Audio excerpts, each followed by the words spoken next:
I have with me the owner of Baba Dress and Matching Center, Shoaib Ahmed.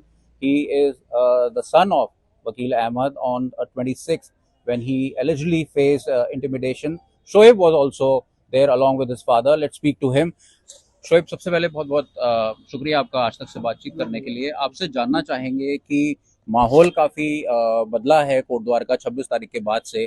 क्या हुआ था उस दिन, उसके बारे में आपसे थोड़ी जानकारी चाहेंगे और किस तरह से अब आप कानून व्यवस्था को देख रहे हैं। मैं उस दिन 26 तारीख के दिन मेरे पिताजी उस टाइम मस्जिद से आए थे, क्योंकि सब झंडा फहरा के, झंडा रोहण 26 जनवरी का दिन था, तो झंडा रोहण से आके बैठे थे यहाँ पे। तो इतने में 4-5 लोग आए और वो बोलने लगे कि आपने बाबा नाम जो रख रखा है इसको अब बदलिए, हम पहले भी आपके पास आए थे। तो मेरे पिताजी ने बोला कि आपने ये कहा था कि बाबा के लिए आपने शोएब अहमद वो नाम लिखने के लिए कहा था, तो हमने उसके ऊपर नाम लिख दिया। फिर उन्होंने कहा ना जी, आपको नाम बदलना पड़ेगा। बस ये हुई थी, इतने में बात चली रही थी। तो इतने में हमारे बराबर में भैया आए, वही जिनका नाम आपने सुना ही होगा, तो उनकी फिर बीच में बातचीत होने लगी। बस। क्या आप पहले से आपकी जान पहचान है दीपक के साथ, विजय के साथ?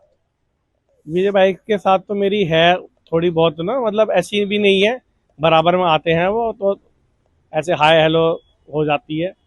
दीपक भाई को मेरी इतनी जान पहचान नहीं थी, पर वो मुझे जानते हैं, मैं उन्हें जानता हूँ, क्योंकि कोटद्वार एक छोटा सा ही शहर है। सब एक दूसरे को जानते हैं, क्योंकि पुराने लोग हैं वो, हम भी पुराने ही हैं। तो वैसे तो नहीं जानते, पर ये जानते कि वो बंदा उस मोहल्ले का है या हम इस मोहल्ले के हैं, ऐसे हम जानते हैं।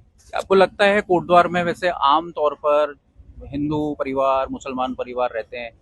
आपके पिता करीब 30 साल पहले से यहाँ पर दुकान चला रहे हैं, उससे पहले से आपकी मौजूदगी है। इस तरह की घटना क्या पहले भी हुई है या आपको लगता है कि नफरतें हैं? देखिए, जो आपने कहा कि 30 साल पुरानी दुकान हमारी बाबा के नाम से चल रही है, 30 से 35 साल पुरानी दुकान चल रही है। और हम बता दें कि हमारे दादाजी की, जब हमारे दादाजी 2-3 साल के थे, जब से ही हम यहाँ रह रहे हैं। मेरा भी जन्म यहाँ का है, मेरे पिताजी की जिनकी 68 साल की उम्र है वो भी यहाँ पे है। और हमारा कम से कम कोटद्वार से 80-85 साल से हम कोटद्वार में ही अपना गुसर बसर सब कुछ हमारा यहीं पे है। मेरे दादाजी मुझे बताते थे कि जब हमें छोटा सामान लेना पड़ता था, कोई छोटा मोटा सामान, तो हम सिद्धबली मंदिर जो है वहाँ पे पुराना बाजार वो होता था, और जब कोई ज़्यादा सामान लेना होता था तो हम डुगड्डा जाते थे, बड़ा बाजार डुगड्डा होता था। तो जबकि हमारी यहाँ पे पैदाइश, मतलब जब से हम यहाँ कोटद्वार में रह रहे हैं, बहुत पुराना। क्या उस दिन आपके पिता वकील साहब जो हैं वो अकेले थे या आप भी उनके साथ? नहीं, मैं उनके साथ था, मैं था उनके साथ। इससे पहले 4 महीने पहले क्या हुआ था जब आपको नाम बदलने के लिए बोला था, तो आपने कहा था कि दुकान शिफ्ट कर रहे हैं? क्या आप दुकान शिफ्ट करने वाले हैं? बस वो दो नहीं, दुकान तो हमारी यहाँ पे पहले से भी है, ऐसी बात नहीं है। पर यह है कि वो दुकान हमने खाली करनी थी, तो सीधा मतलब सब चीज़ खत्म करे, सब हम यहीं हो जाते ना एक जगह। तो ये वाली बात थी बस। अब आप किस तरह से देख रहे हैं आज के बाद, जिस तरह से हालात बदले हैं? पुलिस से क्या उम्मीद कर रहे हैं, लोगों से क्या अपील करते हैं? नहीं, पुलिस प्रशासन हमारा साथ दे रहा है, पुलिस प्रशासन की ऐसी कोई बात नहीं। बहुत बढ़िया माहौल है कोटद्वार का, कोई दिक्कत नहीं है, सब चीज़ बहुत बढ़िया है। ऐसी कोई किसी भी प्रकार की कोई वो नहीं है, सब अपना बहुत बढ़िया रहते हैं, पुराने लोग हैं सब। ऐसी कोई कोई किसी भी प्रकार की कोई दिक्कत या तकलीफ किसी प्रकार की नहीं है, सब चीज़ ऑल इज वेल है। दीपक के लिए आप क्या कहना चाहेंगे कि सारा मामला जो है दीपक की तरफ शिफ्ट हो गया? जी, अब मैं सही है बस शिफ्ट, अब मैं क्या इसमें क्या कह सकता हूँ। ठीक है, देखो जो जैसा काम करेगा उसको वैसा काम इनाम मिलेगा।